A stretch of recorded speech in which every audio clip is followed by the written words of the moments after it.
चलिए आप लोग बताइए कि दुनिया में सबसे बड़ा संकट क्या है, सबसे बड़ा दुख क्या है? आपको जो भी लगता हो बोल सकते हैं। आप बताएं दुनिया में सबसे बड़ा दुख क्या है? क्लास में बैठना? नहीं, कुछ और है? तो बताइए ना, चुप बैठने से क्या होगा? आप बताएं सबसे बड़ा दुख क्या है? बेरोजगारी है। क्या बोले? पर्यावरण प्रदूषण। यही है, आईएएस की तैयारी करने वाला बच्चा अलग ही जमीन पे रहता है, उसका अलग ही मामला रहता है एकदम। देखिए, घर वाली है, घर वालों, क्या बोला? घर वालों, ये कह रहे घर वालों से दूर रहना सबसे बड़ा कष्ट है जीवन का, यही कहना है, घर वालों से दूर रहना। ये कह रही है बेरोजगारी सबसे बड़ा कष्ट है दुनिया का। और बताए? चिंता। देखिए, अब समय आ गया कि आप भी चोगा पहनने, दाढ़ी बढ़ा लें और कार्यक्रम शुरू करें। और लिखा हो झांसाराम बापू। अब आपके सामने ज्ञान से भरी बातें है। चिंता, अरे चिंता तो दुख है ही, उसका कारण पूछ रहे हैं।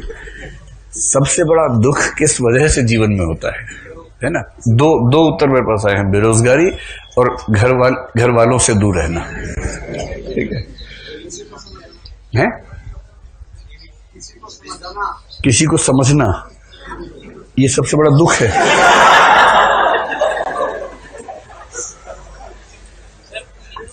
कहां थे अब तक आप लोग? चलिए आप बताएं।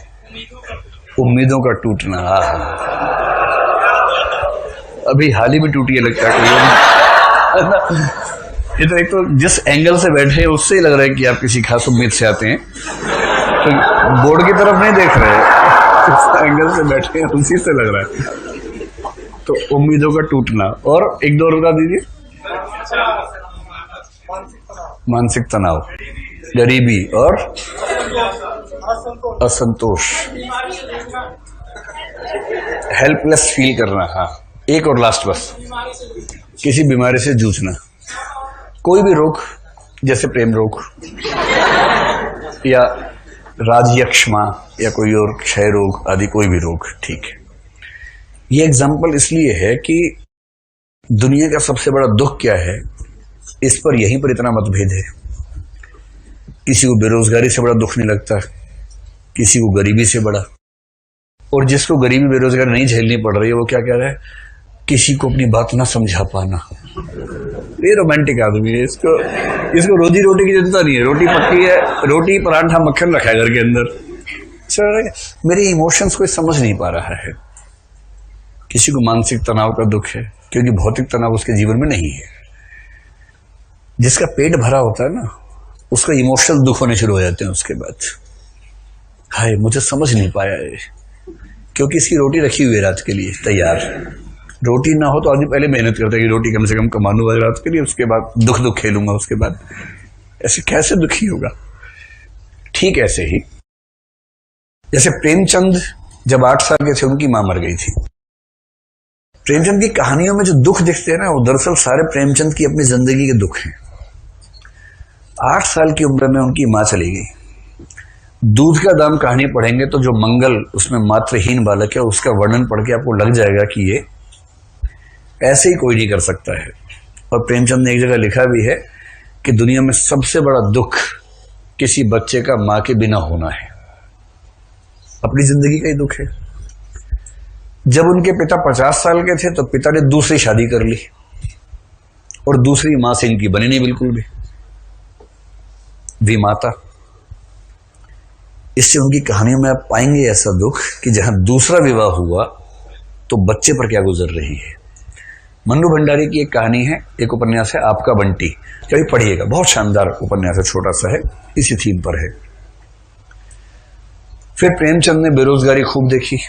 पिता की मृत्यु हुई तो विमाता, अपनी पत्नी, विमाता के बच्चे, उनका सारा बोझ उनके ऊपर आ गया। अलग योजना पढ़ते हुए आपको समझ में आएगा कि प्रेमचंद ऐसी बात क्यों लिख रहे हैं, वो भाव स्पष्ट हो जाएगा।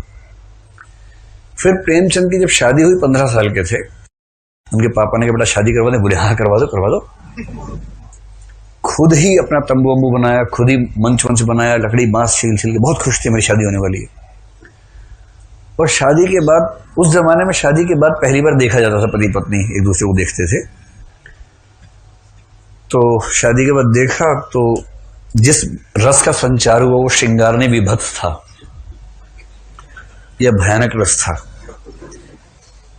मतलब उनको ऐसा लगा। तो विवाह संबंध शून्य हो गया, बात ही नहीं होती थी पत्नी से। इसलिए अनमेल विवाह या बेमेल विवाह प्रेमचंद के साहित्य की एक बहुत बड़ी समस्या है। हर रचना में आपको अनमेल विवाह के जिक्र मिल जाएंगे। और फिर बाद में उनको ये लगा कि अब मैं अगली बार शादी करूंगा। उस समय तलाक नहीं हो रहा था, लेकिन चोरी छिपे तो हो ही जाता था। उनकी पत्नी भी अपने घर गई तो फिर लौट के नहीं आई लंबे समय तक। तब ये वो फिर से शादी करनी है, लेकिन ऐसे नहीं करूंगा। अब वो अड़ गए कि अब मैं किसी बाल विधवा से ही शादी करूंगा, क्योंकि वो विधवा विवाह का समर्थन पहले कर चुके थे प्रेमा में। और अंत में अपने एक परिचित की बेटी शिवरानी देवी से विवाह की, जो बाल विधवा थी, जो प्रेमचंद की पत्नी हुई। इसलिए जब आप गोदान में झुनिया और गोबर का विवाह पढ़ेंगे तो भी प्रेमचंद नजर आएंगे उसके बीच में। तो प्रेमचंद तो गांव के आदमी थे, देहाती आदमी थे। गुल्ली डंडा बचपन में खेलते थे, उनका प्रिय खेल था। इसलिए कहानी भी कौन सी है? गुल्ली डंडा। गुल्ली डंडा खेलते खेलते वो एक बहुत बड़े इंस्पेक्टर बन गए प्रेमचंद, गांव के बाकी लोग नहीं बन पाए।